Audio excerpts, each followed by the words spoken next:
Hi, first we want to know your name and where you're from. Hi, I'm Victoria. I'm from the Philippines and I live here in Madrid. How long have you been here in Madrid? 3 years na. 3 years. Oh. Okay. And we want to know what are the things that you like the most here in Madrid or Spain in general? I think ang pinakagusto ko dito sa Spain, I would say yung people talaga, yung mga tao dito sa Spain. Kasi I believe yung mga tao dito sa Spain, they're very open and they are really chill talaga. Yung parang ano lang, parang walang problema. Like for example, pag work, pero pag weekend, pag time na talaga na kailangang mag-enjoy or deserve natin na mag-enjoy, yun yung ginagawa talaga nila. So super balanced, super chill yung mga tao dito sa Spain. Okay. And how about the things that you encountered, culture shocks, for example, when you came here? Did you have any culture shock? Yeah, marami. Una sa lahat yung ano talaga, yung lunchtime.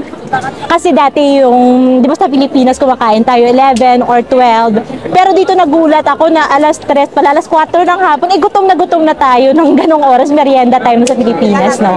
So yun, yung ang lunchtime nila and then siesta. Like sa siesta, may time na naghanap ako ng shops, may kailangan akong bilhin. Tapos nung chinek ko, close yung mga shops like until 5 p.m. or 6 p.m. And we want to know, what is your favorite Spanish word or expression? Let me think. Marami. I think, kimono. Kimono kasi ang cute. Kaya sasabihin nila na, ay, ang cute kimono. Parang every time na may maririnig tayong, or may makikita maririnig tayong word, sabihin na, kimono. Ang cute lang. And Yeah. can you give us like 3 adjectives that describe Spain? Beautiful. Beautiful. Beautiful. What else? Masarap. Masarap yung food. Ayun, masarap, beautiful, masarap. And ano yung last word? Let me think. Diverse. Okay.